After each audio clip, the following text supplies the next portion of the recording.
we are joined now by your Husker softball coach, Coach Rhonda Revelle. Coach, how are you this morning? Doing well, getting ready for practice. Coach, it is so good to talk to you.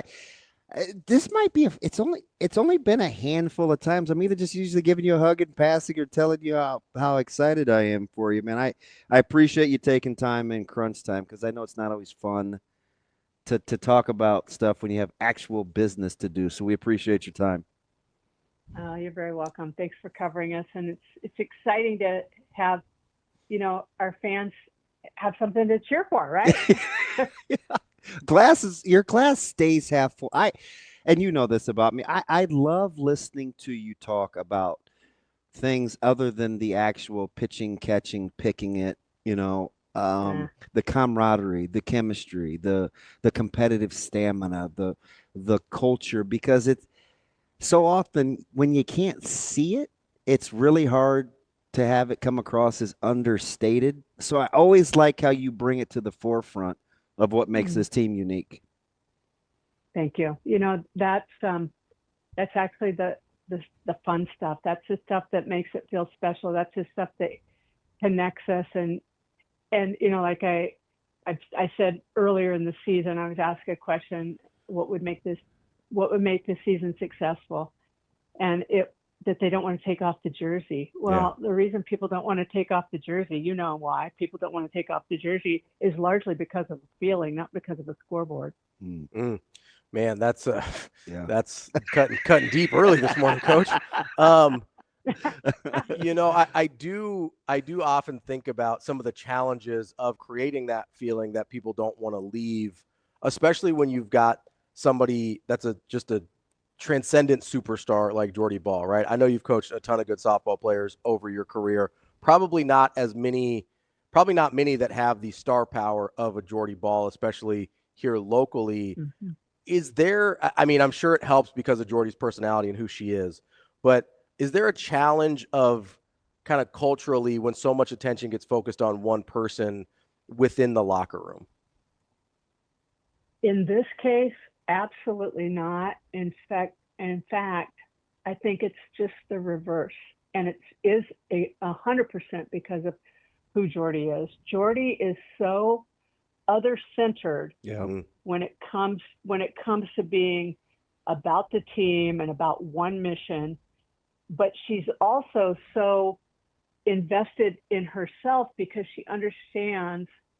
She wouldn't state it this way, but she understands what she could do to help a team be successful. Mm. So she's so focused on making sure that she's the best she can be, whether it's in rest and recovery or training or thought process or whatever it might be, or just the nuances of anything, any part of her game. But but yet when she's always on the level with everyone around her. And I just think she has so many innate gifts uh, that are intuitive to her that make her such an amazing teammate without really trying, just who she is. Coach, there's I kind of get chills just listening because you said a couple of things. I always try to listen to you close. People make fun of me for being a big press conference guy, but sometimes I think it really can give you a snapshot into how coaches see things. And you said something the other day that we talk about a lot at the high school level and was preached to me collegiately. It's staying in the moment. And you used Yeah. it with her and Jordy being right where she is currently. That pitch, that at bat, not what happened, a couple seconds before, or a couple seconds, forecasting. And it's interesting because it's easy for you to talk about that in terms of her adjectives, but the important part is as a teammate of somebody like that. I always talk about sometimes you need to be a good follower too, and Hmm. understand that that doesn't mean you're less competitive or you're taking a back seat. But not everybody can be the leader. Sometimes you have to be a good follower. How Hmm. a lot of that's got to come from the culture, but a lot of that has to be instilled in the players that surround her too, because sometimes that doesn't get enough of the shine. You're right. And, we talk a lot in our program about shared responsibility. And so some people may have a few more bullet points in their responsibilities, but everybody has some.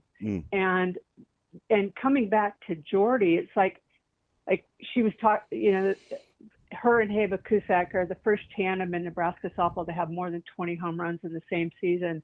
And when Jordy was interviewed about it, all she could do is talk about how excited she was for Ava. So right there, like she wasn't even aware there was even such a record, number one, and that's how she's wired. But when she heard about that, she got excited for Ava. And how can you not, as a teammate, lean into that? Because it's genuine. I mean, it's genuine excitement. And so while other people may not have as much spotlight on them, she's going to be the first one to uplift someone. And so I think by that, she'll be the first one. If people try to give her praise or whatever, she'll say, well, we've got a team around us and I've got a team behind me. I've got great defense behind me. And, she'll just go there. So she just doesn't let it stay on her. She'll deflect it. And to your point, you listen to press conferences really closely and you can hear things. Well, they hear her every day and they feel it, that we're all in this together. Coach, we'll get to the matchup here with Tennessee in just a second, but I'm kind of fascinated by this dynamic. DB and I talk all the time about people that choose Nebraska and people that choose to stay in Nebraska, and I particularly find it fascinating with people that aren't from here that decide to be a part of Nebraska and what they do. Obviously, I think people maybe forget sometimes you're not from here originally because of your history with the university, but you've been obviously player, coach, even spent a little time over at Nebraska Wesleyan, which I appreciate as well. What about Nebraska made it a place that you, not being from here, from a totally different part of the country, are like, oh, I can make a life here and I can, this is a place you wanted to be for so long? I grew up in a college town because I grew up in Eugene, Oregon. It's pretty darn good college town. And when I came to Lincoln, I thought, oh, I know what it's like to be in a college town until I got here. And I don't know what Eugene's like now, but it was like on steroids. And I remember calling home, back in the day when you called home every Sunday because the calls were less money, right? You had to pay for by the minute. I'm really dating myself here, but I'm like, okay, I think the fans are not only into it, but I think they're a little bit crazy. That's what I tell my family back home. I said, but it's really cool. It's just really cool. And I think that what really caught me as a young person was just the genuineness of the Midwestern people and the culture, and just you do an honest day's work, and you take care of your neighbor. And I just loved all that. And I remember when I graduated and I coached at Wesleyan, and I knew that I wanted to get into coaching, and there weren't a lot of opportunities in Nebraska at the time. And I remember Dr. Barbara Hibner said, sometimes you got to leave to come back, kid. And I'm like, well, I hope I can come back. And I went and I coached in California for 5 years, and then I did have the opportunity to come back. So since 1981, I've been here all but 5 years. Yeah. So really now Nebraska is certainly my home, and I love that. But I still maintain the same feeling about just the people in general of this state, just good, hardworking, take care of your neighbor, root for each other, and really it's true. It's cliche, but all stick together in all kinds of weather. I mean, it really, really is true. Does familiarity breed contempt? Like you're familiar with Tennessee. We know about Pickens. We did the equivalence to how hard she throws from, I'm a baseball guy, so I'm going 60 feet, 6 inches. You're looking at about 107, 108 mile an hour. But you are familiar with what they bring to the table. And I think that we looked at the capacity the other day. You're going to see 2,300 plus whomever is out in the outfield and in the grass with the lawn chairs. You know the environment. How important is that for your team this time around? It's really important. In fact, I was just on the phone before I got on the phone with you, talking to one of my coaching friends that played there, and I just talked about the environment a little bit. But what I like that our team's doing so well, and for not being in this position, this group, they've been very poised down the stretch. And I know it'll be a different challenge this weekend with the environment, but they've done a really, really good job about making it about us and not the environment. And, we've talked about, I really think there's two ways you can take the environment, and it kind of depends on your personality. You can either kind of make it your white noise where it almost seems to be silencing, or you can feed off the energy of it because that's how you're wired. And so I just encourage them all to go where their natural place is, where it fuels them the best. Like I tend to, it becomes white noise and it almost becomes silent. Like the louder it gets, it almost has this silence to it. So I think, Jordy said all along, because I know we're going to travel, put us in an environment that is just almost hostile. So I'm like, okay, you're getting what you asked for. So certainly got to be careful what you ask for sometimes. I know all the attention goes to Pickens. It's not like you get a break when she leaves either with Marcheco, who absolutely can deal as well. I mean, in terms of preparing your hitters for facing a couple of aces, for lack of a better term there, how do you get them ready mentally to understand, hey, like I know we may not have a lot of success, but we got to take advantage of the places where we can? yeah, well, that you're right. It helps that we knew that we were opening up our season against that pitching staff. So literally, we started preparing, and again, they are very good. They're excellent.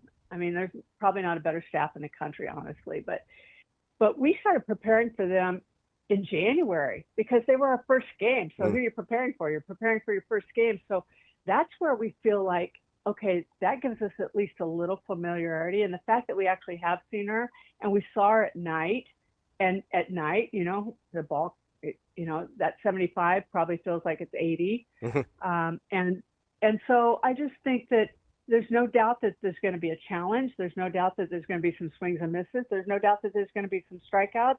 But on the other side of that, you square something up. And it could be a very low scoring game, and we square something up and we make something happen. We take a walk, we take an extra base on a ball that gets in the dirt. She throws so hard down in the zone. Sometimes balls get in the dirt. We play clean defense. We match them pitch for pitch with mentality. We stay in the moment. You know what? You never know what can happen. I love it. And we were trying to, we watch, I love the sport, especially for the television viewing experience. A little blasphemy. A couple weeks ago, I said I would put it on par with watching college football and maybe wrestling at nationals in terms of its electricity and constant action. And for you guys, if you could pick something, would it be a 1A pitcher on the mound? Would it be timely hitting? Would it be how you pick it, how you play the confines of the ballpark?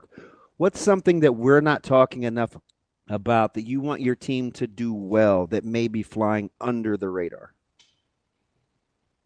Well, I think this time of year, when you get into championship play like this, it's really three things, and you've heard them before. It's good pitching and solid defense and timely hitting. And because the timely hitting is going to be critical, because there's not going to be, I doubt that we're able to uphold our 8.2 runs average per game, per season when we're facing the SEC pitcher of the year. But how about we scratch out 2 or 3 or 4, and they don't scratch out the same amount on the good side for the Huskers, right? Yeah, absolutely, Coach. We appreciate the time so much. Good luck this weekend down in Knoxville, and let's see if we can get a repeat of the opening of the season to close out Super Regionals as well. You know what? I'm all in. Coach, thank you so much. After you guys get this one done in Knoxville, you have to promise to come back. I got some comparisons I want to ask you about between this team in 2013, but I'm a big fan of letting you get your tasks done before we start getting too reflectionary. Okay, I love that. All right, and we're in. You've got it. Appreciate it, Coach. Coach, thank you so much. Okay, thank you. Have a good day. You too.